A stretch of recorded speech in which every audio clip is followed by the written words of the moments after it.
47 karat necklace? Who would wear that? You'll be surprised. How would you like to go scuba diving without getting wet? Good Lord, it's the Great Gatsby. Find out what the best rated islands to live on are. And if you don't like islands, would you learn how to live 30,000 feet above sea level? And we're not talking about living on Mount Everest. And speaking of home, there's a new trend luring kids to want to stay home more often. Did you know you can find France in Italy? That and a lot more on Affairs of Affluence episode number 1 for Wednesday, May 15th, 2013. This episode is brought to you by our sponsor, HelpMeMoveOn.com. There's a new real estate agent matching making service, and it's called HelpMeMoveOn.com. It will help you with your move by helping you find the right real estate agent to represent you in the sale or purchase of your home anywhere in the U.S. and even in most countries.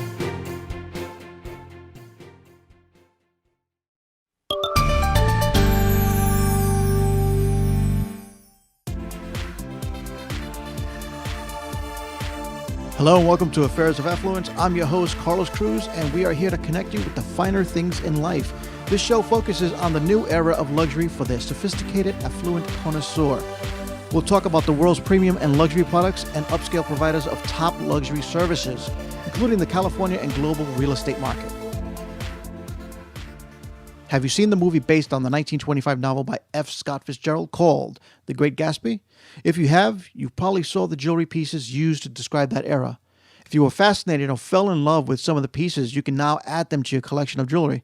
You may not know this, but much of the inspiration for the film's stunning designs came straight from the Tiffany archives. Tiffany now has a jazz-age glamour masterpiece inspired by the spirit of the Roaring Twenties. You can find a Ziegfeld pearl tassel necklace evoking the cool elegance of the Roaring Twenties. This 33-inch long necklace is in sterling silver with freshwater cultured pearls. The pearls range in 2.5 to 9.5 millimeter in size. They have a beautiful yellow diamond daisy brooch with its diamonds set in platinum. Its yellow diamonds are a total weight of 0.19 carats with 5.78 carats of white diamonds surrounding it. If you really want to be the center of attention, there's a Savoy headpiece as well. It features a detachable brooch with freshwater culture pearls and a total carat weight of 25 carats.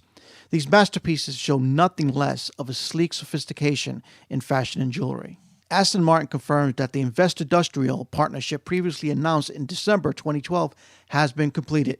The deal brings £150 million of investment in the form of a capital increase. The investment underpins a significant new product development program of more than half a billion pounds over the next 5 years. With the support of major shareholders, the investment DAR, Adim Investment, and now Invest-Industrial, Aston Martin is well positioned to realize its ambitious growth strategy. Details of this first year's quarter results will be announced to bondholders late in May. Aston Martin production will remain at the luxury British Marquis global headquarters at the Gaydon at Warwickshire, a purpose-built facility where a skilled workforce assembles the current range of sports cars. According to Alison Cavator of HorteLiving.com, the St. Laurent Rodeo Drive store is currently undergoing renovations. But fear not, they have opened up a temporary location at 468 North Rodeo Drive and is currently open to the public until they are finished renovating the main location at 326 North Rodeo Drive. If you've been looking for that secluded dream island home, the editors at islands.com have ranked the top 20 islands to live on. The rankings include Hawaii, St. Croix, the Grand Caymans, several South Pacific islands, and Tahiti. The top 5 islands include Indonesia coming in at number 5, where 10 years ago, a plot of land that cost $30,000 would now fetch millions. It goes to show you real estate is always more than likely able to provide you with a great return on investment. The number 4 island to live on, Sigro in the Philippines. Rounding out number 3 is Roatan, Honduras, which is largely undeveloped. This location has a handful of weekly direct flights to 5 U.S. cities. Number 2 is the Bahamas. If you happen to have $85 million to spare, you can always purchase the Exumas estate in the Bahamas. Just 30 minutes from Nassau, it's move-in ready with living quarters for 22 in the main house and guest cottages. As an added bonus, you get a Cessna 208 float plane. And the number 1 island to live on is, before I share that with you, I'll give you 5 seconds to take a guess.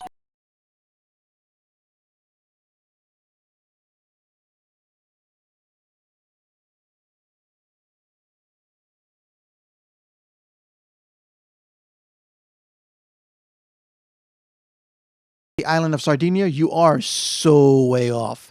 The Big Island, Hawaii, has been rated as the #1 island to live on.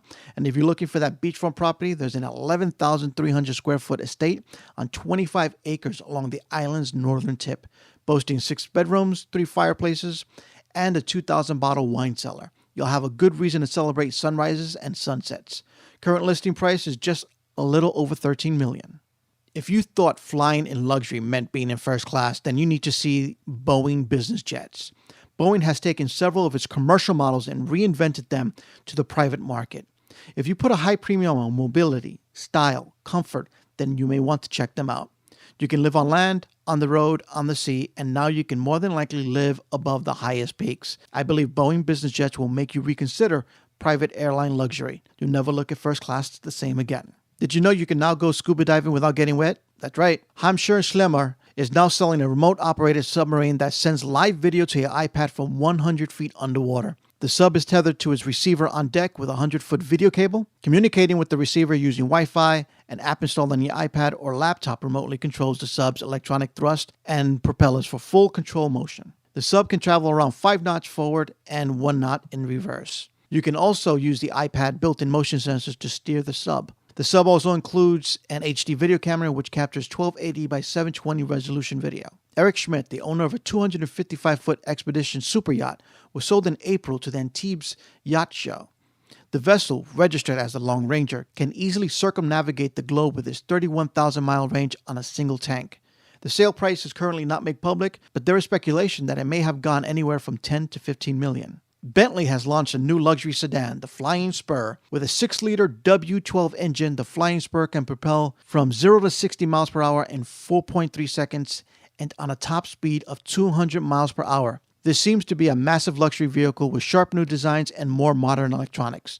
The Flying Spur is expected to be released in the summer of 2013. The Savigny Luxury Index lost 1.5% in April, underperforming the MSCI World Index by almost 2 percentage points. The luxury spending in Europe has been hit by a drop in tourist demand, as well as a price increase by brands seeking wider margins. The unusually cold weather, particularly in March, also contributed to a weak demand for spring-summer ready-to-wear collections. There seems to be a new trend where luxury home builders are starting to cater the much younger, affluent crowd. According to Candace Jackson, a journalist for Wall Street Journal, she discovered that 10 to 17-year-olds are becoming newer demographics for luxury builders. Parents are turning to architects and designers to find ways to lure their children to want to start hanging out at home. The next time you view an open house, start looking for a new set of spaces. This can range from teen lounges, hangout areas, sleepover spaces, and the new style of office for doing work. There was even one home which was redesigned with secret passageways, just like in the Harry Potter movie. One very good point which was brought up is to remember to design your spaces in a way which will make it easy to convert back when you're ready to move. As a real estate agent myself, I wholeheartedly agree with that. I recommend you read this article by Candace Jackson of the Wall Street Journal. It is very insightful, and if you have any questions about modifying your home, feel free to contact us at affairs@luxuryconnoisseur.com, and we can put you in touch with the right professional. We have a large list of professionals to assist you with all your needs. For more information on these topics, visit our show notes on affairsofaffluence.com. Don't forget to let them know you heard about them on the Affairs of Affluence show. Affairs of Affluence is fortunate to have an amazing audience. We want to make sure you have the opportunity to connect with us online and join our conversations. By subscribing to our videos on YouTube, becoming part of our Inner Circle on Google+, following our tweets on Twitter, or subscribing to our newsletter, you can make sure that you hear the latest things first. You can visit us at affairsofaffluence.com and click on the Find Us Online link at the top of the Luxury Connoisseur website. We want to make sure you have the opportunity to connect with us on Affairs of Affluence and, most importantly, with each other. Don't be left out in the dark. Sign up to follow us on our Twitter and our newsletters today. Let's go ahead and talk about real estate. It doesn't matter if you gained your wealth by being either a stock market investor or you're a high salaried executive or even a private business owner. One way or the other, for the most part, each one of these wealth types have some sort of connection to real estate. The other type of wealth creator is the real estate investor. Our friends over at Coldwell Banker Previews International recently released their 2013 Luxury Real Estate Report.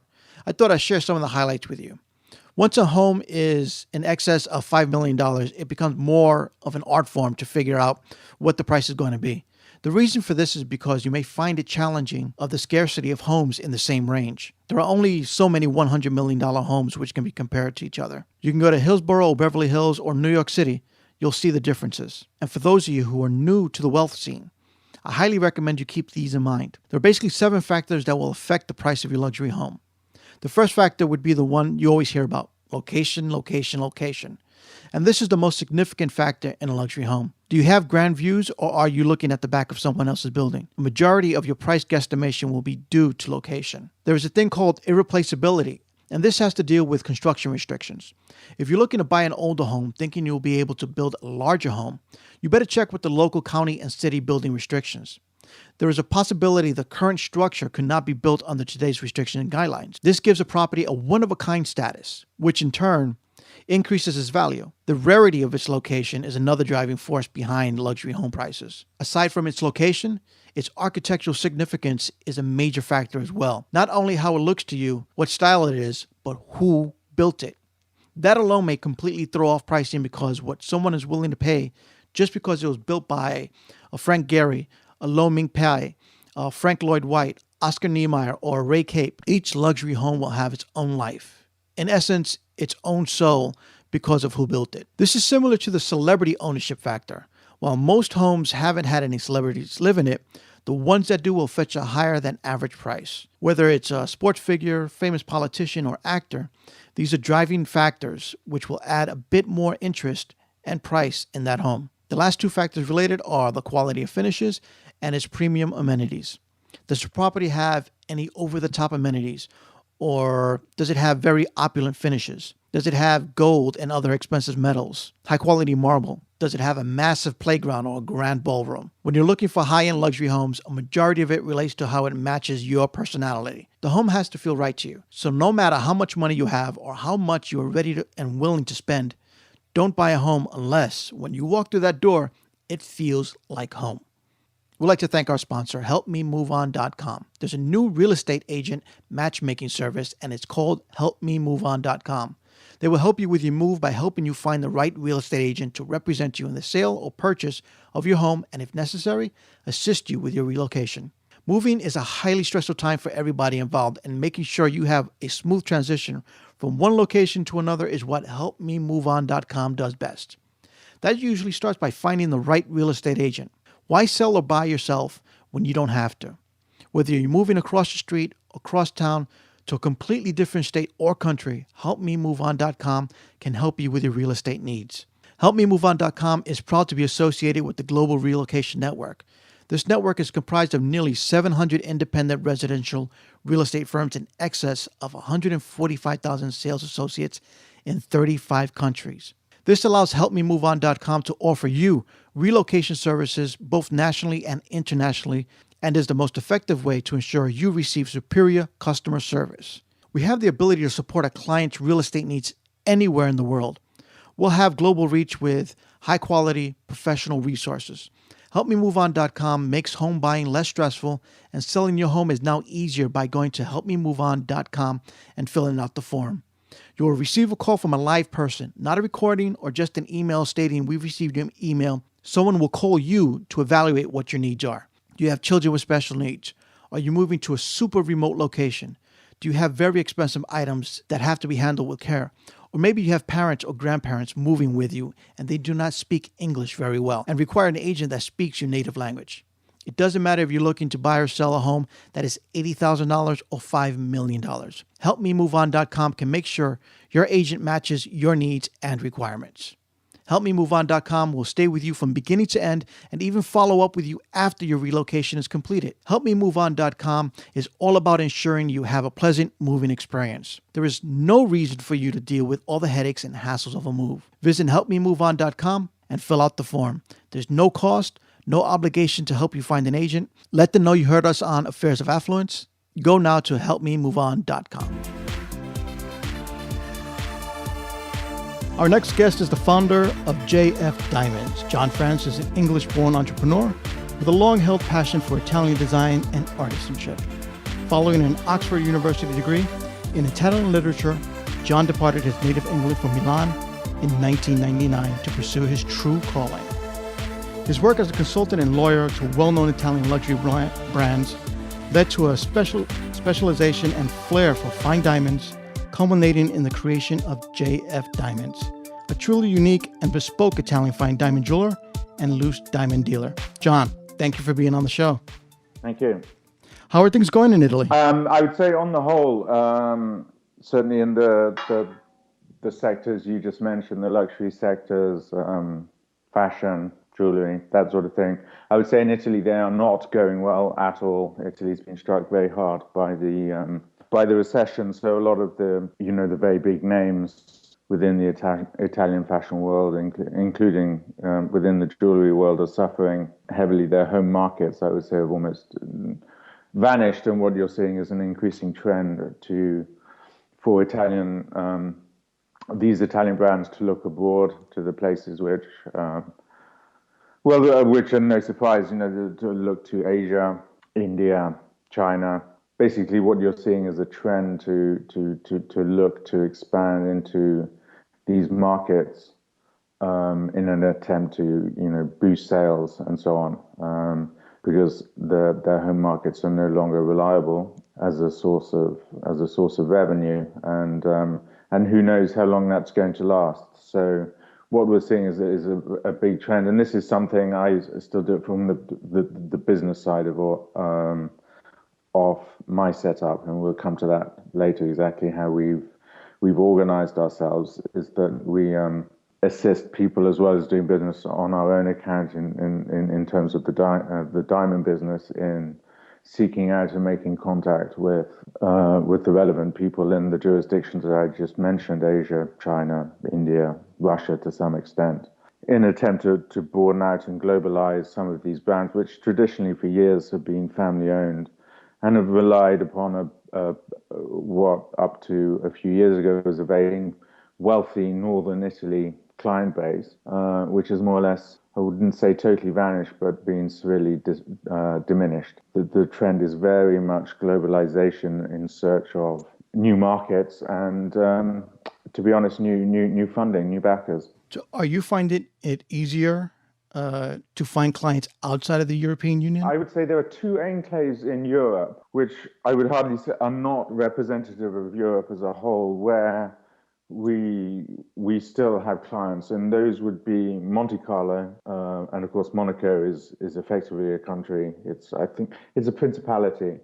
I think it's the correct word, but effectively in layman's terms, it's a country of its own because of its tax benefits. You have its population would tend to be ultra high net worth individuals from around the globe who will spend a certain amount of time in Monte Carlo, as I said, for tax reasons. So that has always been, I would say, fertile hunting ground for us, and we have many clients who are based in Monte Carlo. And the other country, I would say, is Switzerland. And there were two elements there. There is similar to Monte Carlo, Gstaad is a place where many high net worth individuals, and here I'm talking about the retail end of our business.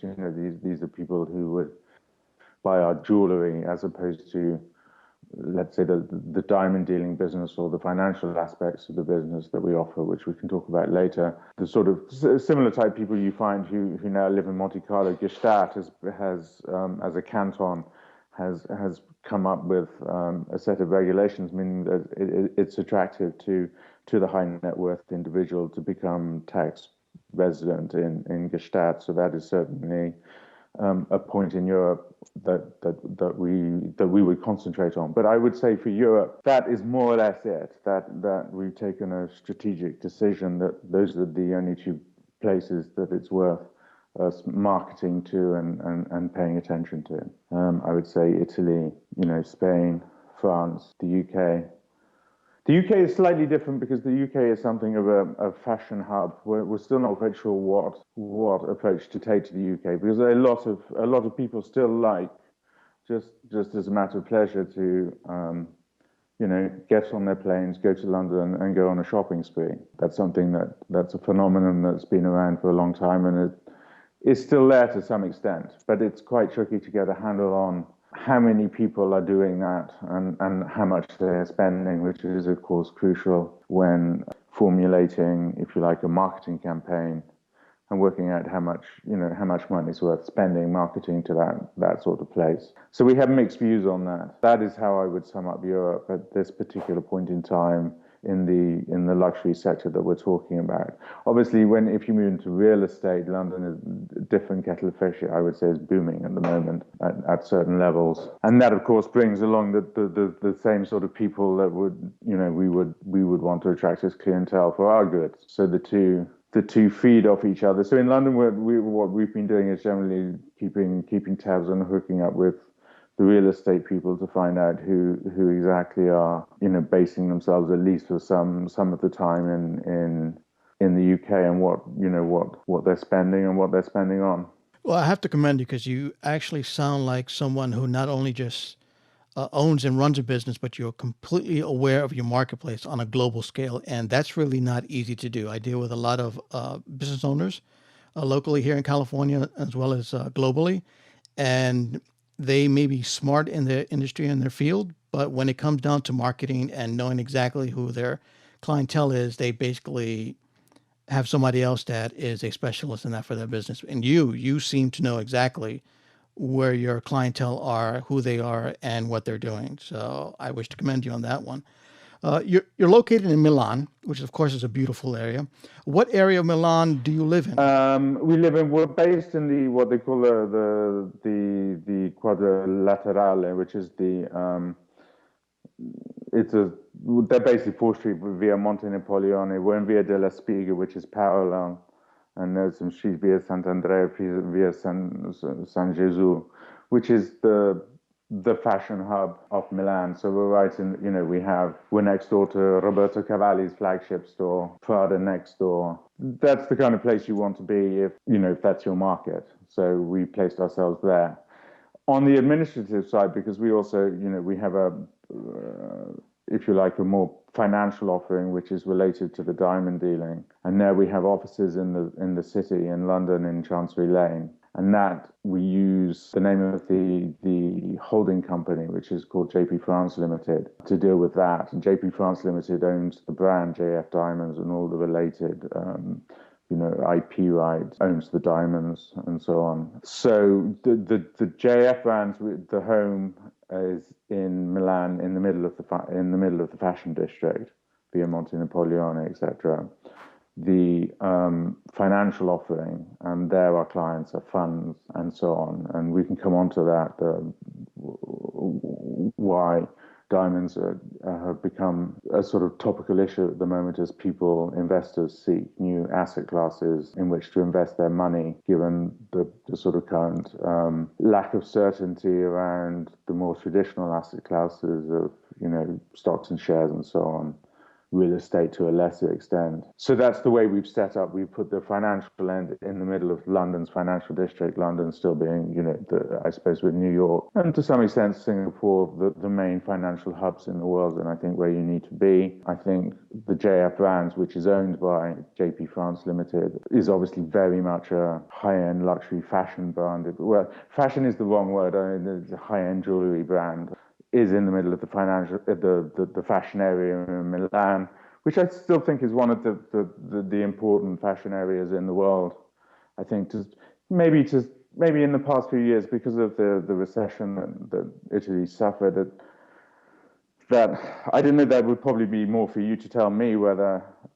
I don't know whether, as an American, you still see Milan as a major force in fashion, or whether you think it's maybe lost some of that sheen over the past few years and been overtaken by Paris, London. I'm not sure, but I would still say it's quite a force to be reckoned with. I do agree with you. I do believe that Milan, New York, Paris, those are still the major areas. I think now we're seeing more maybe a Shanghai, Hong Kong entering the scene. You hit the nail on the head. The Asians are really, they've worked hard at that. Dubai, of course, you have all the luxury goods you could possibly want out there. Singapore. I'd say Europe is facing some challenges from Asia, quite considerable challenges, on both the sort of luxury end real estate end. And as financial hubs maybe less so. I think New York and London for the moment are relatively safe in their positions as the sort of world leaders, or as financial centers. But you're right. There's big competition coming out of China and Asia and so on. And I think rather it's wrong to see it really as competition. It's a case of embracing it and working out the correct strategy to make sure that one's own brand can take advantage of that. Because obviously, the sort of European edge or the US edge can appeal to the Asian Chinese client base for all sorts of reasons, so that we still have things to offer them that they cannot produce at home, if you like. But I think that's a very good point you make. There's definitely competition, and it's increasing every day from that part of the globe. So you live in Milan. You probably have quick access to many other areas. What would you say are your favorite destinations, just off the top of your head, when you're not working? I would say, well, I love the Italian Riviera. I'm going there later down today, Portofino, Santa Margherita, which is it's the sort of Italian equivalent of the French Riviera, Saint-Tropez and Cannes, Nice, which I also love. Those so around Europe, I like that, and Sardinia. I would say in Europe, those are my favorite places for skiing, St. Moritz, and so on. For sun, I like in the Caribbean. I love St. Bart's. We go there quite a lot, and the Seychelles. These are the sort of places I like to go. You also used to live in England, and you also went to Oxford University to study Italian literature.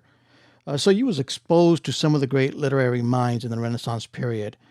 John, other than being seduced by these Italian writers and artists, what was it about Italy that drew you to her? I think the aesthetics of the place. I think one thing Italy still managed, not despite all the difficulties it's going through now. I think it's still considered a major force in design, aesthetics, values of artisanship, quality of workmanship. I think these are things the Italians are very keen to hold on to and be known for, and it's something I admire, and obviously sort of dovetails very well into what I do. So that interests me a great deal. The other thing is, under the umbrella of my holding company, JP France Limited, we also have a fine art dealership, which is something else which interests me a great deal, and we deal with a lot of Italian artists and so on. So that is something where, if you like, my studies from years back, I've managed to carry across into my business activities, and I find that tremendously satisfying when you can mix your sort of personal tastes and likes into and turn it. I wouldn't say turn it into a business, but use those things to improve and be more knowledgeable about one's own business. So some people might say, studying literature, well, that's not such a great start to a business career. Why aren't you out doing an MBA or whatever? But actually, I would, in my own particular business, I would say, no, that's totally untrue. The business side I learned just by being a business lawyer, but if a lot of business lawyers couldn't do what I do because they don't have the knowledge of, if you like, the aesthetic and cultural drivers behind the business, and what pushes people to, whether it's art, jewelry, etc., what pushes people to buy these things, why they like these things. So I think the mix of my sort of undergraduate education at Oxford, which is very much artistic, and then combine that with a business education, becoming a financial lawyer, I think makes quite a useful mix for what I'm doing. You also consulted to various luxury brands before starting JF Diamonds. Can you share some of your learning experience as a consultant? And if you can, share some of the brands you worked with. Yeah, no, I mean, and this is something I still do for various reasons. One, as we mentioned, you mentioned that having a sort of keeping one's global knowledge as to what's going on around the globe is extremely important. And this is where my work is. Consultancy. Well, actually, consultancy is probably the right word. I have a law firm as well, and I carry on a legal practice. But I would say it's more, as you said, as you use the word consultancy. That is more the role, and what we do. As I said, a lot of the European and Italian brands are suffering at the moment, and they need to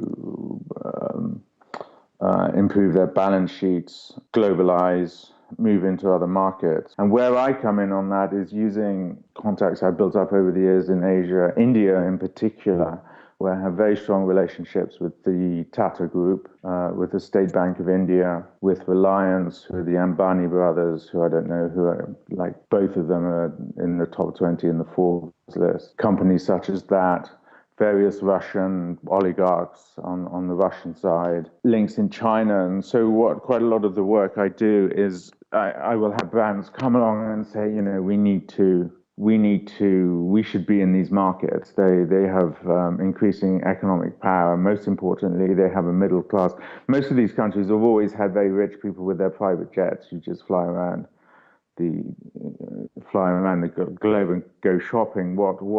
Why a lot of fashion brands have been really hit is because it's if you like, the mid-level, your middle class clientele who can have a certain amount to spend. A lot of that in Europe has dropped off. But what you're finding is in India and Asia is that the opposite movement, where they've got a growing middle class with an increasing amount of economic power, but they can't just hop in their private jet and fly to Paris or Milan or London or wherever, or New York, to go and do their shopping, but they would like to see these brands on their doorstep so that they can walk into, their high fashion store, their high jewelry store or whatever, and buy these goods. And this has been I would certainly say that, the Italian brands, they're aware of this. The question is, how do we tap into that? And the answer is, you need a partner, you need a very trustworthy partner, you need someone to explain to you, because the cultural differences between, Asia, India, China, Russia, and Italy in particular, because it is the one difference is, let's say, between Italy and London and New York, which are very cosmopolitan and have been used to, the cultural mix for very many, many years. I would say one thing that's lacking in Italy is they don't really have that. The Italians have a very specific style of doing business. It can be something that's difficult to, for, let's say, investors from India, China, Asia to come to grips with. And this is where I step in, where I, may get a call from the CEO of, you wanted some names, we're working with Cavalli a great deal at the moment, Roberto Cavalli. Versace. That's on the clothing side. We work with Buccellati. I guess he's always number one or two jeweler in the world in terms of quality of goods. He provides all the silverware to the White House, for example, which not many people know. What a lot of my job will be, although it comes to me as a law firm, it's really more, as you say, a consultant. I will speak to them. They will say, they basically say, we're running out of money. We need to think of some ideas. How do we put this brand into India or whatever? So then I speak with my Indian counterparts. We usually via the State Bank of India, which is akin to working with the government, more or less. And they will identify people like Reliance, the Ambani brothers, or the Future Group, just to name a couple of huge Indian, or Tata, huge Indian companies with huge cash piles who are very keen. It's obviously and advantageous for them at the moment as well, because they see, rich pickings to be had in Europe, and there are incentives provided by their own home governments to going out into Europe, buying these brands and bringing them back into India. So what I would do is, in effect, act as an intermediary, but also as, if you like, a cultural bridge to introduce some of these. I would say they are iconic. I would say Versace is an iconic brand. Roberto Cavalli is an iconic brand. And there are a whole host of them.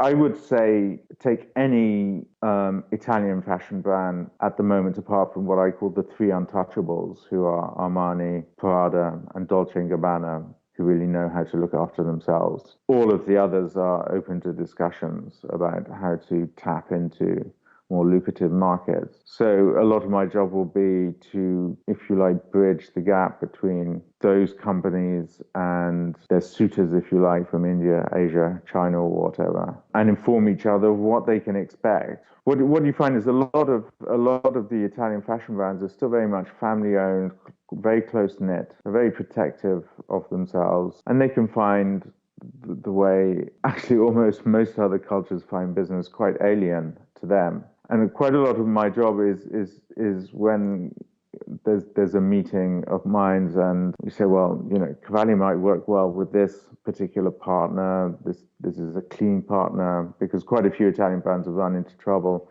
trying to find partners in these places by themselves, and there've been one or two scandals of companies unwittingly getting mixed up with the wrong partner and finding themselves in trouble with money laundering issues and things like that. That's something you've got to be incredibly on top of and make sure you're putting these people together with reputable partners. And so the job is twofold. Is one is making sure that keeping the dialogue going and making sure that each side understands that the reaction they're getting from, say, the Indians understand that the reaction they're getting from the Italians, what that means. And likewise, the Italians may, an initial meeting may be held with some Indian investors, and then there's silence for a while. In Italy, the natural conclusions that Italians often jump to when they come to silence is that means there's no interest, and we have to explain to them, no, that's just not the case at all. These people are busy there talking, working it out, crunching the figures, and so on. So quite a lot of the job is to keep the sides informed, keep them happy, make sure the relationship is good, make sure each side understands what's going on, that no one's wasting each other's time. I spend a lot of time doing that at the moment, and trying to put.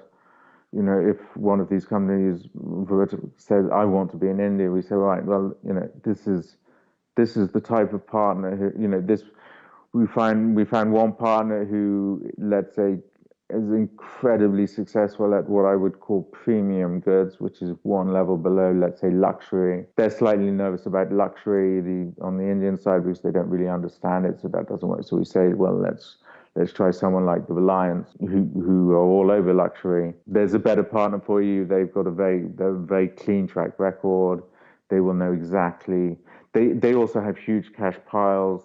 These people are prepared to literally put up the financing for 5 to 7 years without asking for a penny from the Italian group to set them up. And they will say, the hotspots are, you need to be in New Delhi, you need to be in Mumbai, you need to be here. This is how we'll set you up.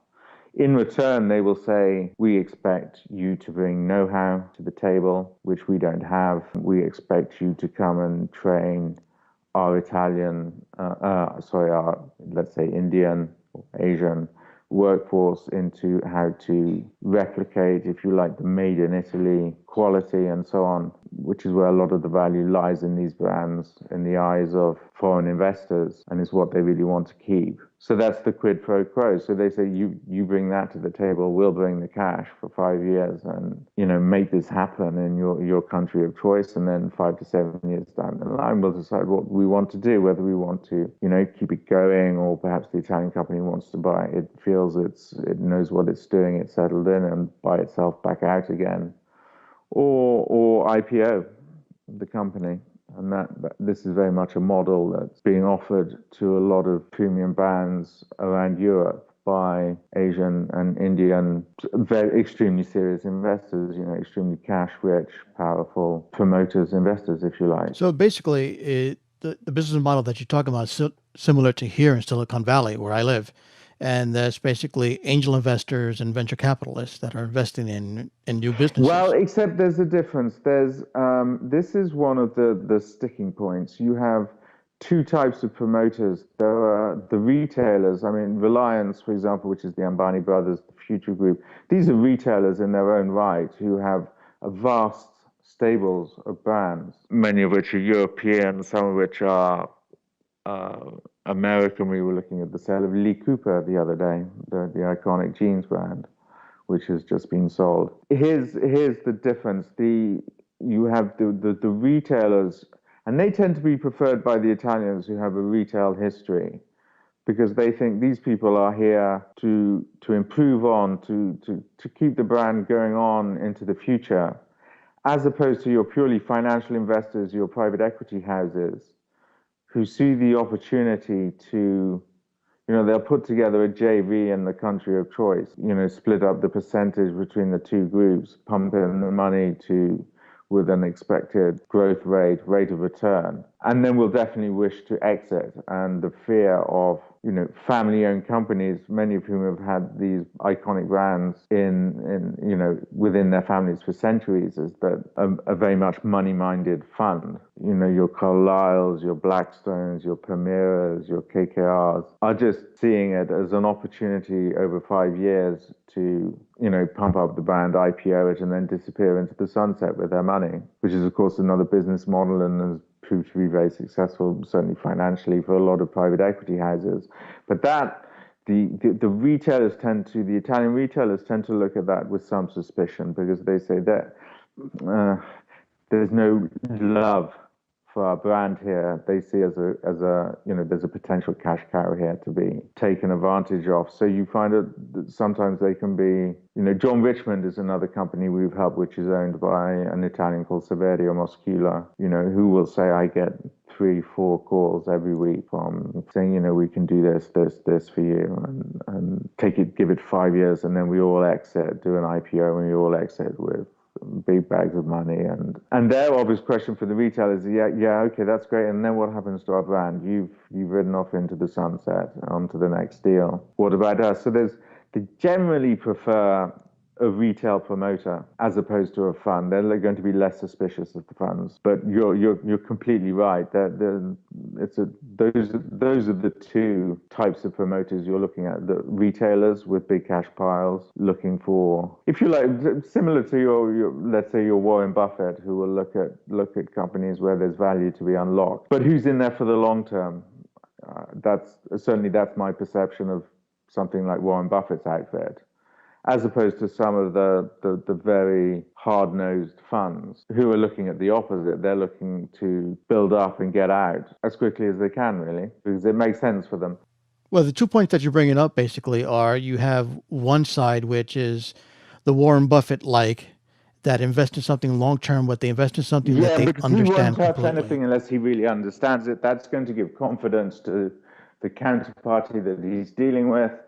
Warren Buffett tends to invest in companies that he loves, right? That he thinks has a great idea, that perhaps hasn't been managed as well as it could have been, and will come in and help. Obviously, he has the cash to help with that, and isn't just going to, rip the company apart, pull all the money out that he can, and then, move on to the next thing. So you currently have an active law firm. You currently practice. You're also a consultant, which is one basically in the same.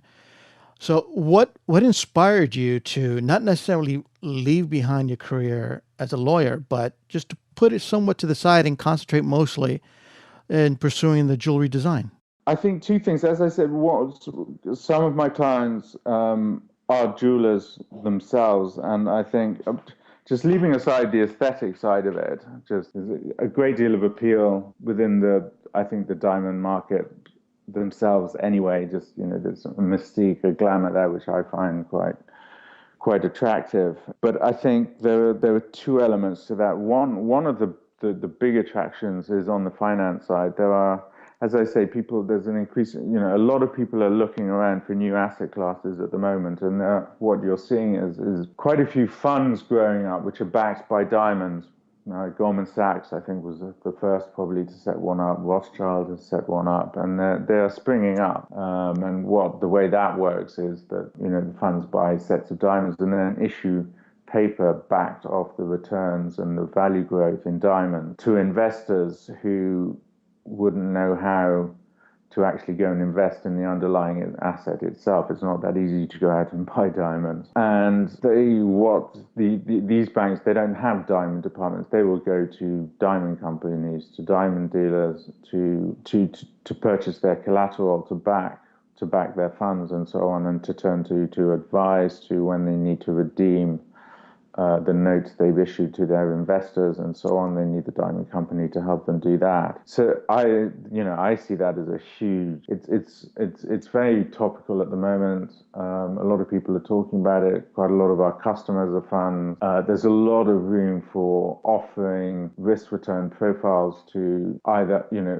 very serious investors who are looking for heavy risk, heavy return type investments, and there you're looking at buying big carat colored stones where the value jumps around much more than, say, your more standard stones where the past 50 years have seen a steady growth. There you're looking at sort of, let's say, wealth management people who are maybe not that interested in doubling their money very quickly. They've made some money. They just want to make sure. They're worried about losing it in the current climate. So they are customers for, let's say, funds backed by standard high quality diamonds where you're not going to see any exciting jumps in value and so on, and people issue paper off the back of that. So therefore, these investors get access to the markets without having to, jump into the diamond market and try and buy the assets, which they'd be very worried about doing because for all sorts of reasons. It's a tricky business.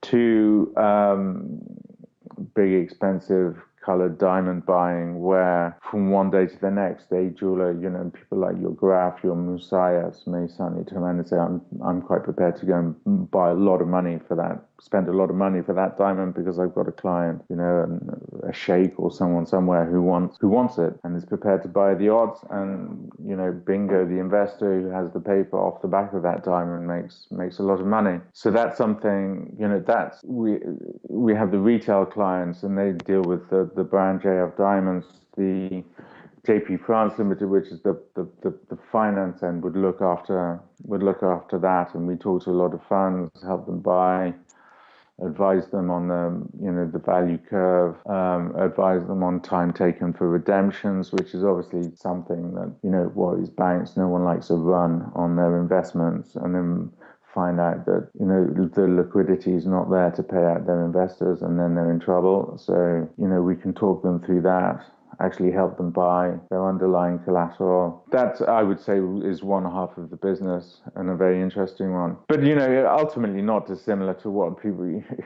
It's packaging up underlying assets, whether for a while it was mortgages or whatever, or cash out of real estate. The idea is very similar. You're just dealing with a different asset class and a set of new challenges. One of the main issue with that is the lack of transparency in the diamond markets, the mythology, some of which is true, some of which isn't, that surrounds the diamond market. So what any fund, the way they try and do that is put together, a board full of, let's say, put some heavyweight financial names in their board to lend integrity, honesty, and so on to their fund. Well, John, it sounds like that with your skill as a lawyer and your experience as a consultant to many of these large brands, it almost seems like a natural fit to become a jewelry designer. It increased your wealth as an asset to a lot of these high net worth clientele. Yeah. Well, that's the other point. The other point is, literally sitting across the table talking, running through the business with the jeweler, saying, well, what's the issue? Where's the problem? And as I say, some of them are because they've, concentrated for generations upon Europe and seen that market disappear. One of the things I see is literally just the potential there. Diamonds is obviously, it's not a cheap business to get started in. There are potentially very high returns. You're dealing with very large sums of money. You getting taught about the business by the best in the business. You start to think, well, if I combine that with what you often find is some of these jewelers, they don't have business backgrounds. They've got brilliant aesthetic backgrounds, design backgrounds, manufacturing backgrounds, and so on. But you look at their books and go, oh dear, this is a mess. You're no businessman. And it struck me that if you combine the two and run the business as it should be, and not just concentrating on producing the next beautiful ring or piece or whatever. You need to do that as well, but do it in a financial and business-like way, in a sensible way, then I think you've got a very good business on your hands there. John, I'm looking at your website, jfdiamonds.com. And you have a beautiful diamond choker and crucifix. And like you say on the website, it does have that rock star edgy feel to it. You also have a bold 6 carat blue sapphire diamond ring you call Anello Blue. I hope I pronounced that correctly. That is a ring that will make you stand out in any event that you happen to go to. I do believe that's also a unisex style, correct? Yeah, yeah. And you also have a similar style ring with that 3 carat brown diamond. I don't believe I've ever seen a brown diamond. It just looks beautiful. You also Yeah, have. no, I mean, that one's been picked up by a lot of publications, and the pictures of that, and a lot. It's funny you say that, but most people go straight for that and go straight for the other, the blue and white diamond ring. The way you've designed it, it just looks so natural between the gold, the yellow of the gold, and the brownness of the diamond itself. It's as Yeah. if they belong together. So, however you decided that were to be, Yeah. you matched them perfectly. And also on your website, I think many animal lovers would love this, a 47 carat dog collar, which is made with 864 Yeah. small white diamonds. I'm sure that took some time putting together. Months and months and months. Yeah. Just for the audience, I highly recommend you visit jfdiamonds.com to see more samples of John's work. John, of all of your work, which one would you say is your favorite? Funny enough, those 2 rings you just mentioned, the brown one and the Anello Blue, the one with the blue and the white diamonds, those 2. Because, I mean, as you say, they're unisex. Girls like wearing them, boys like wearing them. I often wear them. You can bet I'll wear it today down to the coast. People will come up to ask me and say, "Where did that come from?" I have not seen anything like that in any shop. And I said, "Well, you won't." And there's only one of them, and there only ever will be one of them. And so I know when people come up and say that you're on a winner there. They feel like something that you can wear either at Monte Carlo or Morocco or even in Macau. Yeah, you're not going to be out of place at all. I mean, they look expensive. They are expensive. They look well made. That's because they are extremely well made. It takes a very long time to make them, but they're big, bold statements. These aren't little solitaire rings. You know, they're not dainty in any way. They stick out. They're big rocks. Personally, what would you say is your favorite type of diamond to work with? For me, the bigger the better. But of course, depending on the rings, you'll see in the blue rings we've used lots of small colored diamonds around the 2 bigger diamonds. So you have to mix and match somewhat. Although I have some ideas from some different types of rings.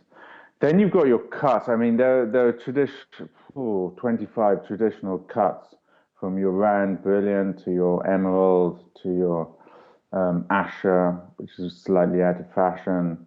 These are all sort of recognized cuts in the market. What we want to actually do is try and develop. We are currently in the process of negotiating the purchase of a share in a mine, actually with a company based in Beverly Hills, who are a US company set up by some ex-Goldman Sachs bankers who I'm talking with. We're quite far down the line. We've signed confidentiality agreements with them, moving ahead with that. I think, one of the ideas is that we obviously, what comes out of the mind of rough diamonds, if you like, and one of our plans is to start trying to come out with, rather than the traditional diamond cuts which you see everywhere, is to start to try and come out with some new ones. Your obvious risk there is that you immediately, to begin with, you probably drop the value of your diamonds a little bit, but all you need to do is to come up with one shape which catches the public's imagination, and they go, "Gosh, we like that." Then you patent it, and you're a winner. You've just, you'll go down in history as the man who created the, whatever you want to call, your new cut of diamond. This is something which interests me a great deal, and I think we'll sound out our clients. This is part of the process anyway in designing, because you'll often say to a client, there's another round diamond like so many other people are wearing. Isn't there something you can do, to make it look a bit different? And as I say, we sign contracts with our clients saying, well, if you want, we will just make one of these for you. I mean, we will even laser inscript into the diamond, their name or whatever they want. Anybody who's really savvy will probably not want to do that because they'll drop the value of the diamond. But, we can hide it in the gold somewhere, do something so that they can say, And this is something I found that people want, is to be able to say that this ring here, you can't buy this anywhere, which is the case. So what we get when working with clients, I say, yeah, well, we like that, but how many people have a brilliant round diamond, whatever carat, even if it's, 10, 12, it's still that shape that we've all seen for years and years and years. So one thing we really want to do is and this is what we want to do with the mine, because then we get access to the rough stones. At that point, we found a very good cutter who's reputed to be number one in the world, is an Israeli based in Tel Aviv, and we want to set up a project with him. What we want to do is to try and come up with some new cuts of diamonds, basically. Did you earlier say that the cut of the diamond can be patented? Yes. That's something new that I've heard. I can only imagine the type of fights you would have. Yeah, it's a copycat industry, and if you came up with a new cut and people liked it, the first thing you've got to do is patent it. Otherwise, everyone will start doing it, and you've lost it. So would that be considered similar to how the fashion industry wants to try to not necessarily patent but copyright their styles? Yes. You copyright everything immediately. Everything that we have, all the jewelry that we have, is all patented. All of it. Very, very, very important. I mean, I was in London yesterday wandering down Bond Street, and there seems to be this year, there are a lot of necklaces which are blue and white diamonds. And almost every single shop had one, and they're almost all identical. So you can license the cut, correct? Yes, you can. You can say, this is mine. If you want to use it, you're going to have to pay me. So these patents for the diamond cut, would they be in a central repository area that other jewelers can go and look to see if they can license certain styles? Yeah, I mean, you can patent in certain geographic locations, or you can patent globally.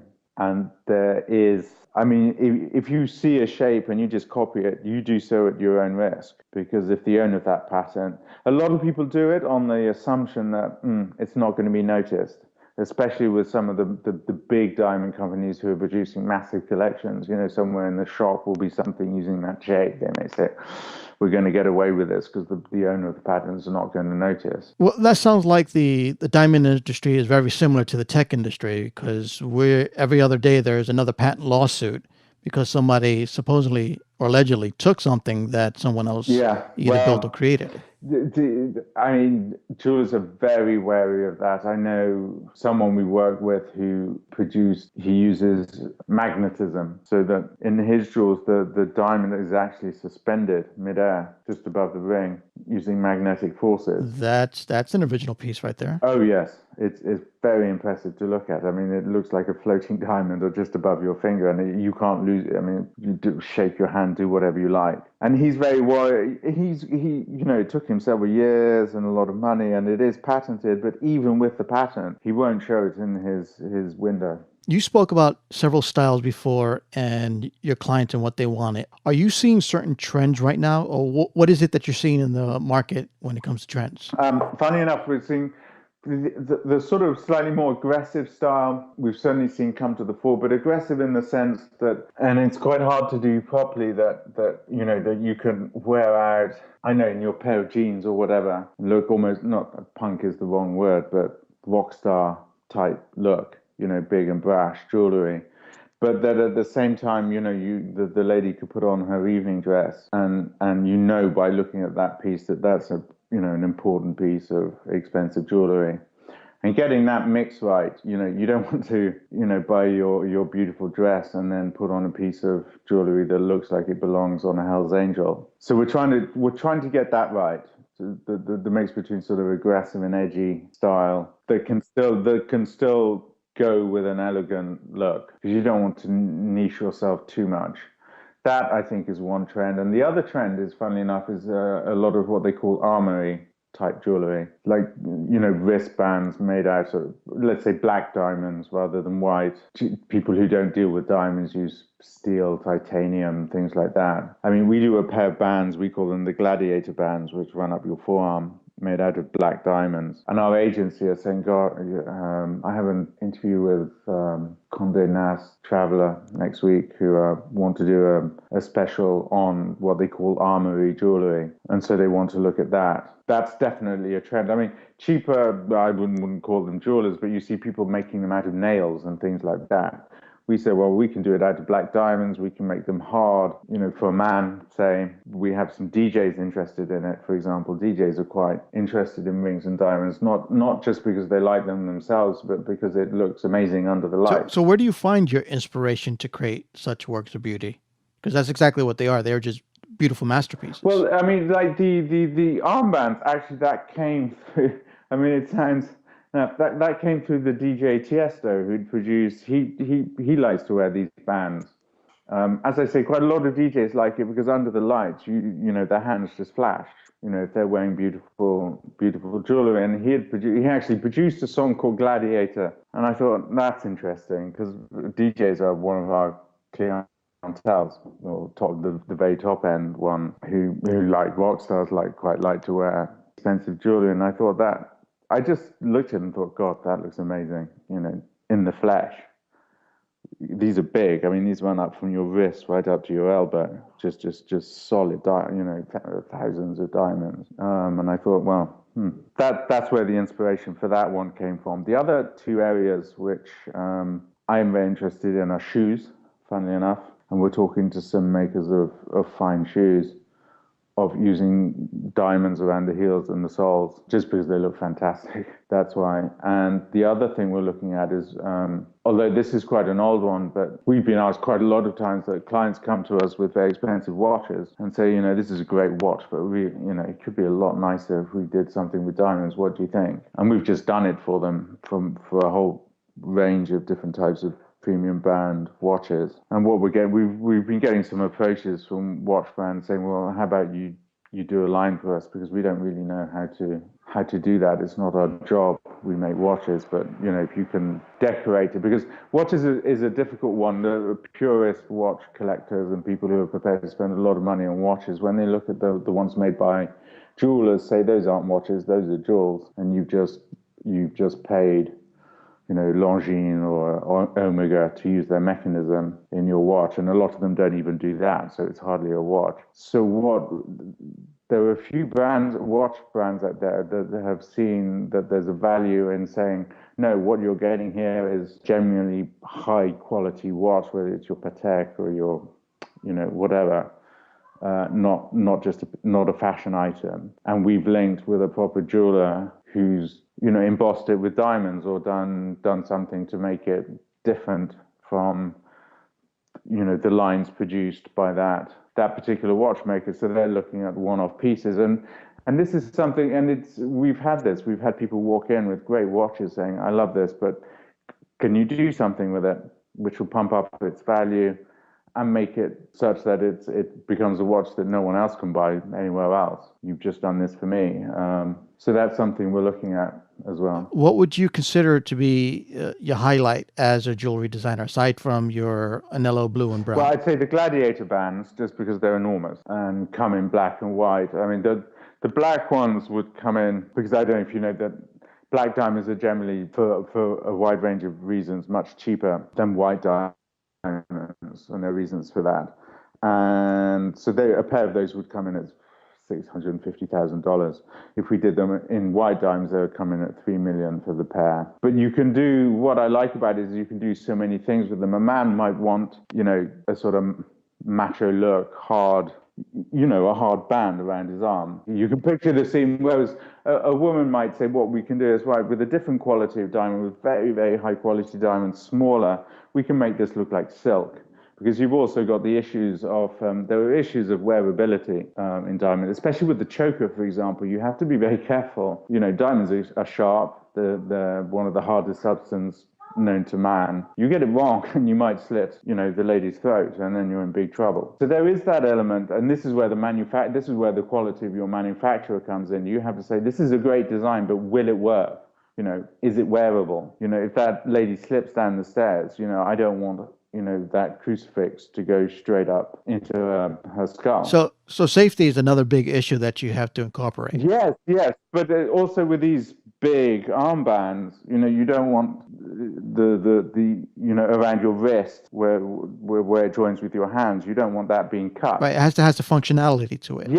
Yes, and that's that's tricky when you're dealing with, a ring is one thing, but when you're dealing with very big pieces, well, anything around the neck, you've got to be careful with for, totally obvious reasons. And very big pieces like that, you don't, you wanted them to be able to have completely free movement of the hand without risk of, slashing an artery in their wrist. What's the average weight of these armbands?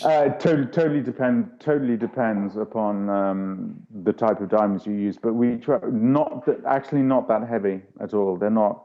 You're not going. The one for a female might be concerned. She said, I don't want to develop a pair of biceps by doing this. But so what we say is, well, we can make these almost sort of as smooth and as flexible as silk, if you want, so that it will feel almost weightless. A man, on the other hand, might say, no, I want something that looks really solid, heavy. So we'll use bigger diamonds, heavier carats, and it's going to be weightier. But really, I can't give you one single weight because it will totally depend upon the client, what diamonds they choose. We'll just say we can do it like this, or we can like this, like this. This is the pluses, the minuses. But we can say to the we can make this so that you can almost feel you're not wearing it. So how long does it usually take you to compose one of your one-of-a-kind custom jewelry pieces? And I understand that it really depends on what it is the client wants, but on the average, let's just say a typical request from a client. I mean, for like the two rings we just mentioned, you're probably talking about 4 months or so to do that. But I'm looking at one. The idea for the jewelry comes across the discovery of a particularly nice stone. I've come across a very nice rare stone at the moment, which I'm negotiating to buy. And it's a simple one. The diamond is so beautiful in itself. All I will do is make a very simple titanium holder, if you like, for the diamond to fit around the finger. So effectively, you're just wearing this beautiful shaped cut diamond on your finger. That would actually be very quick to do because the diamond's already been cut and shaped and everything. To produce a simple band and make sure the grip is strong enough on the diamond so you don't risk losing the diamond, which would be a disaster. But also doesn't interfere with the aesthetics and the beauty, or block the beauty of the diamond, or interfere with the fraction of the light and that sort of thing, which is something we've got to think about. To be honest, that is almost something we could do in a week. That's pretty fast. Well, because it would be very simple. You're literally talking about a diamond and a piece of titanium, which you just need to cut correctly. That won't take very long. It's a very simple. There you are just showing off a beautiful diamond, and you want it on your ring. You're on your finger, as opposed to a very ornate piece of, a very ornate piece of jewelry, which is going to take an endless amount of time to wear. But they're both going to be very attention-seeking. The diamond I have in question is very large. The light fractions coming off it is very beautiful. You walk and sit down at dinner or go to your event, people are going to see that they're not going to miss it sitting on your hand. So you also do private consultations prior to being commissioned to create one of your works of art. And that's exactly what I'm going to just call it. It's a work of art. Do your clients come to you, or do you visit your clients at their location? No, we would tend to go and visit them.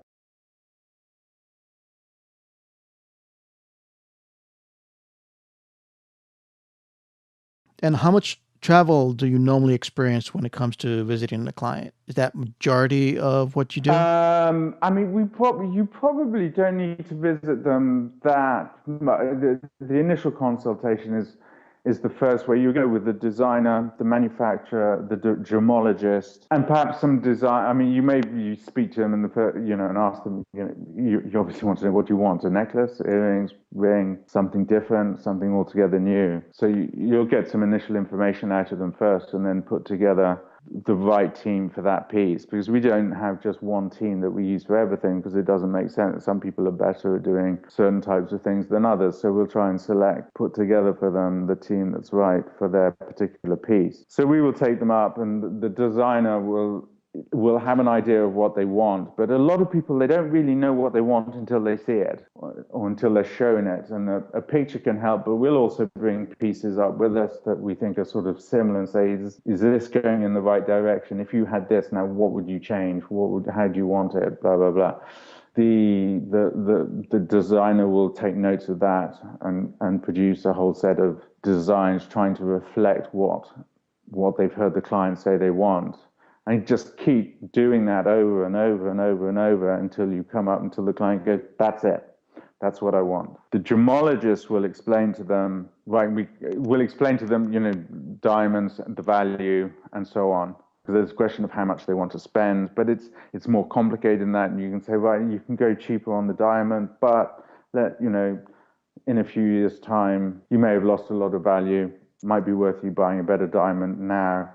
In a few years' time, you might make money out of that by just extracting the diamond out of your piece of jewelry, and we'll buy it back from you, which is one of the things we offer. So the gemologist will talk them. It depends how sophisticated. I mean, some of the, there are, well, let's say there were 11 million billionaires in the world. They all, I think on average, it's slightly lower than you might imagine, but I think on average, each of those spend somewhere between 300,000 and $500,000 a year just on jewelry.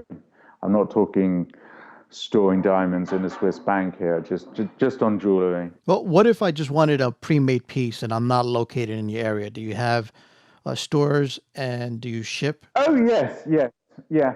I mean, of course, being bespoke, it's not like, I mean, we don't generally keep a huge stock, but as I say, if you want to really have credibility, and this is where you have to stump up your own cash, you have to make pieces of various styles, so that, because people like to, when you come and see them, they don't want to just see a picture of drawings. They want, they want to see some diamonds. They want to pick them up, hold them, try them on, blah blah blah. So we always keep quite a big, if you like, inventory. Those are mine, those jewelry, and I just say, these are the things I like, blah, but, we'll make whatever style you like, but here, take a look at these. Maybe, some people might say, actually, we just want something that looks like that. So we go, well, fine, we'll do that. It may be very simple. Like I say, someone might just say, we want a 3-carat, round, brilliant diamond with these characteristics, this color, internally flawless, perfect cut, finish, polishing, set in a titanium or white gold band, and that's it.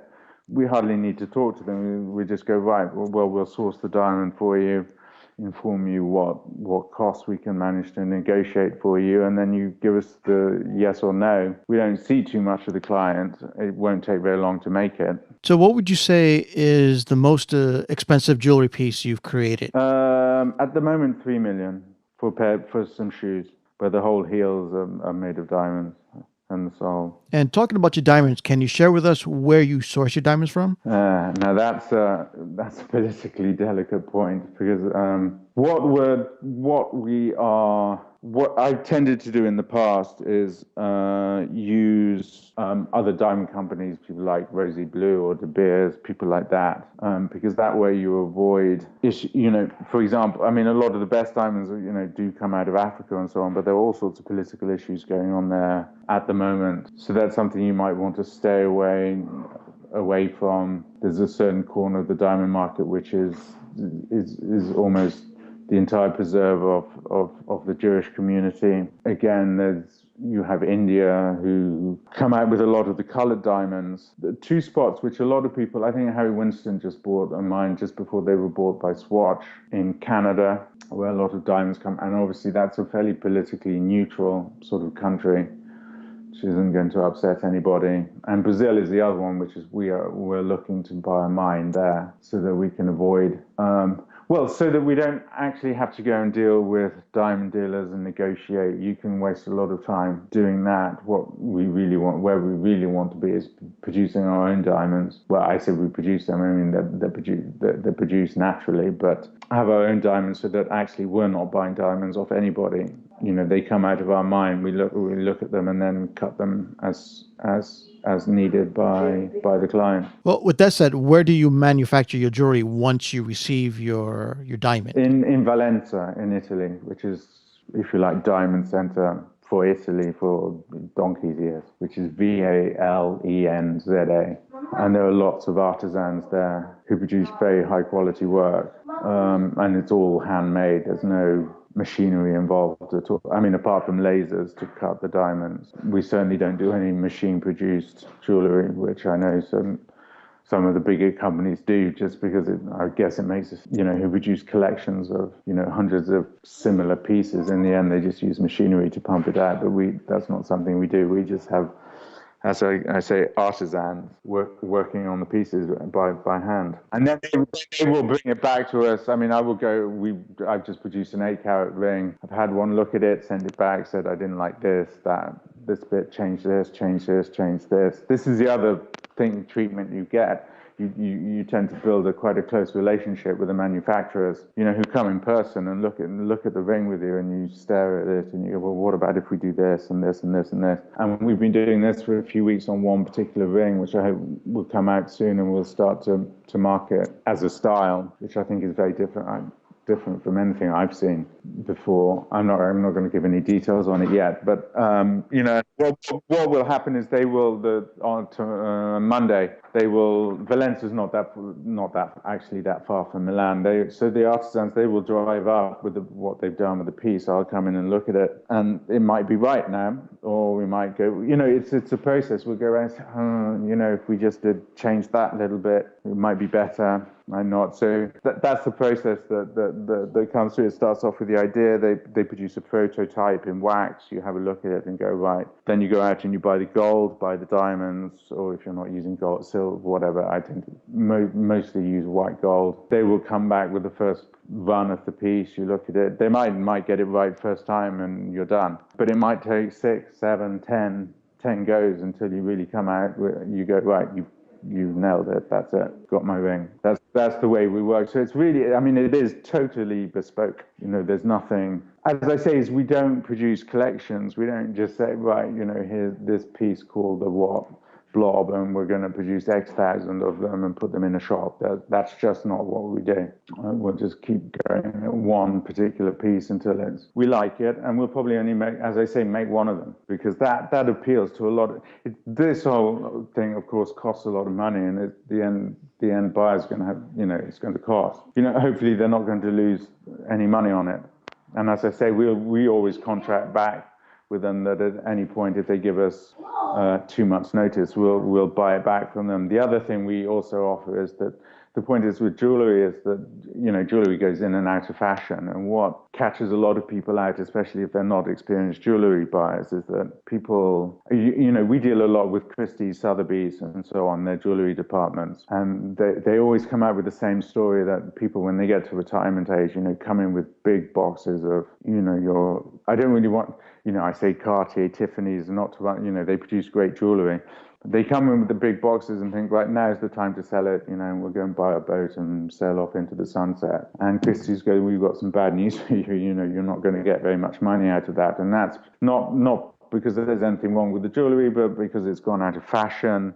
So in a sense, the jewelry's brought down the value of the diamonds. And what you get, the back, when they're auctioning these things, at the back of Christie's, Sotheby's, etc., will be diamond dealers who will have looked at what's being on sale. They'll have got the certificates from the diamonds, and they, some piece which you might think is unwearable, that looked like something that someone out of the 1940s would wear, but they will have seen that there's a great diamond in there, and they will buy it cheaply and just melt it down, take the diamond out, and produce something that people are now wearing today and prepared to pay a premium for. And that's a business in itself. Well, that's a good point that you brought up. And is it possible that you can talk a little bit about jewelry as an investment? How is it that you provide that kind of service to your clients? Well, we would generally suggest really there were 2 points. There's jewelry which has provenance, it belonged to someone famous. Those things never lose value, tend to go up. The Elizabeth Taylor jewels. It's common knowledge that some of the jewels in there were not great. Some of them were fantastic, some of them were not great. But the value there is because they belong to Elizabeth Taylor, right? And Elizabeth Taylor nut came along and paid a fortune for them. Fine, or it belonged to some rock star or some famous character. But let's just say, an anonymous rich person comes along and sells. So the provenance is out of the window. Who cares? People may not have even heard of them. So what we say to people is, you should have your jewelry looked at, let's say every 3 to 5 years. We'll offer that service and say, you might want to touch up this bit here, add something here, and we can keep the value of your of your jewel up or increase it. I mean, in a way, it's a sort of, in a way the same as you would expect to review your portfolio of stocks and shares, periodically and adjust the weighting. You might say we need to be a bit lighter in gold, a bit heavier in this industry, a bit blah, blah. This is something you would expect normally to do with your financial advisor, right? It's no different for jewelry. You should come back into us every 3 to 5 years and bring in what you bought and say, how am I doing? Is this still worth what I paid for it? Is it worth more? Is it worth less? If it's worth less, what should I do? We might say, you know what? That diamond is worth more. Set in the way it's set at the moment, that's gone out of fashion. You try to sell it as it is at the moment, you would lose money. Why don't we melt this down? You're not going to buy it. You don't necessarily need to buy anything more. It's just going to be some costs on the workmanship. We might well do it for free if it's a good, a good client who's going to come back with repeat business, and say, let's turn this back into something that is new, and the value will shoot back up again. John, let's talk about large carat colored diamonds for a minute. Yeah. Are they treated the same way as white colored diamonds? How is that aspect of your business handled? In what sense? How are they treated basically as an investment or as when you're looking to purchase? They are both. I mean, they are the clientele for jewelry is very limited. The Qatari family will do it. Graf is big here, going out. I mean, it's spending a lot on a diamond because someone. I mean, some of the bigger diamonds aren't even made to jewel. Someone just literally wants to put them in a stand on their table. So you've got that sort of buyer. Or some people really do want it turned into a necklace and they want an enormous 30-carat diamond hanging around their neck. There are people like that around. Or the other people who are really looking at it are funds, and they are aimed at sophisticated, big spending investors who are looking for the potential of outsized returns, because you find blue and red would be the most expensive or most sought after diamonds at the moment. So if you find a big blue or red diamond, you stick that in your portfolio and let it be known it's there. And who knows, a sheikh comes along and just wants it, doesn't care what they pay for it. You talk to the investor and say, you can sell that now and make a 50% return, and they're going to say yes. The process of buying it is tricky. Is tricky. I mean, you have to be in the right circles. You have to know what you're doing, really. But there's a lot of jewelers sort of buying and selling around there. I had a blue 8-carat stone. I out of the blue got a call from Elisa Musayev. I don't know if you know the jewelers Musayev. And they specialize in big colored diamonds. She owns it. And we'd put on a price in it, which wasn't way off, but I mean, I would have normally expected people to negotiate that. I think it was $12 million for that. And she just said, look, I'm flying my daughter around Europe for a visit, and I'll just come in and pay for that and pick it up. Thank you. And you immediately know, right, she's got a client somewhere who's going to pay double or triple for that. There's a lot of that going on. And what a normal diamond it might do. I mean, if you were clever, you would try and find out who that person is and do it yourself direct. But then you've got relationships to think about. It depends what you wouldn't be talking to Elisa Musayev ever again if you did that. Right. It is a small world, this industry. That's the point. It's a very small world. Very small world. So you've got to behave yourself. John, you also talked about special arrangements and incentives that you provided for your clients. Can you talk a little bit about that? We'll go a little bit deeper. Well, I think the main one is which I don't know if anyone else does, not on a contractual basis. I mean, you can walk into any jeweler and say, here, I've got this. What will you give me for it? But what we do is say we will write a contract saying, on 2 months' notice, we'll buy this back from you. And how will we value it? We'll base it on rapport at the time, where the markets are at the time. So you may, just like any other, just like you get at the bottom of any investment material, investments can go up as well as down. Take independent advice, the wording you get on whether you're buying stocks and shares or whatever, same sort of thing. But what we will do is contract and say, right on 30 days, 60 days notice, we'll buy that back from you, should you want. And here's how we will work out the price. You may come out at par, so you've had your nice jewel, you've worn it for 2 years, and it's actually cost you nothing. You might make some money, so you've had your beautiful jewel, you've worn it, people have gone, ooh, ah, look at that. You've got a great deal of enjoyment out of it. Then you come back and you actually get paid. So that's what we do. Or, we may say, things have gone down a little bit. You may get a little bit less, but not unlikely in the diamond world. As I said, we would say, right, as a piece of jewelry, we'll melt it down. We'll give you this for that diamond or whatever precious gems you've got in it. It gives the client quite a lot of, especially if they're spending a lot, that when they walk out, they've got somewhere to walk back into and get their money back. Well, let's talk about that for a second. Let's talk about the industry. What would you say is one of the biggest challenges you face as either a jeweler or as a consultant? Probably, for us, I think the most testing, and this is why we want, apart from the fact there are obvious benefits in owning your own mine, you pay it off pretty quickly. And after that, you're not actually paying for any of your stock, for any of the materials anymore. So you're on, as the jeweler, you're on a real winner there because they're just popping out of the ground and they're yours.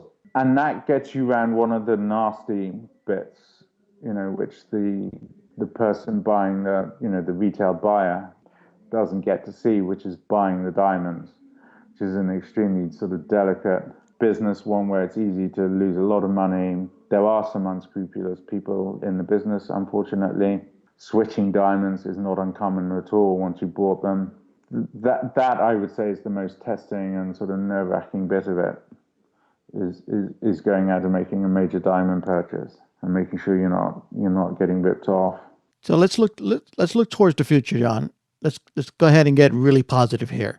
Where would you like to see JF Diamonds, say, in 10, 20 years down the road?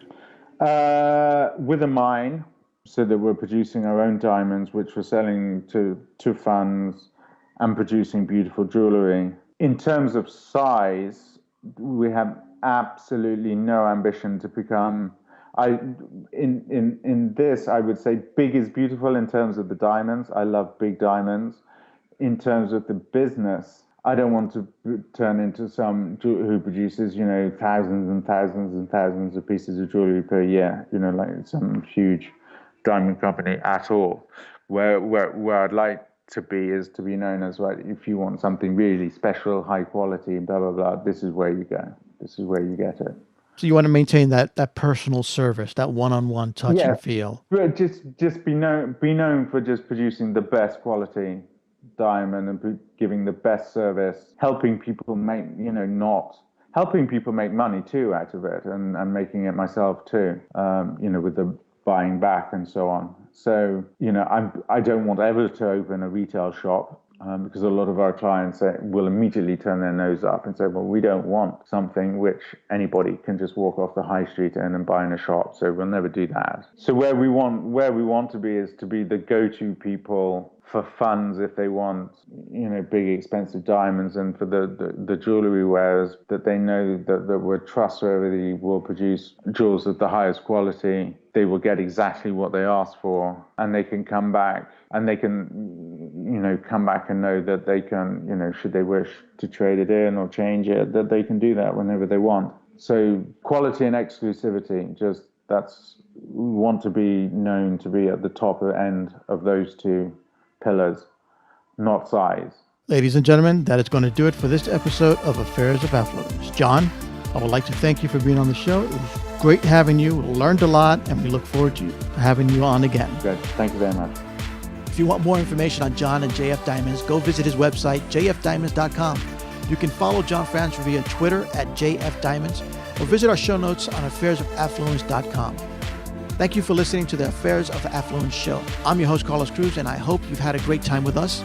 Please visit our website, affairsofaffluence.com, and please support us by going to iTunes to subscribe and leave a comment. It would help get the word out about the Affairs of Affluence show. Once again, thank you for joining, and we'll see you again soon.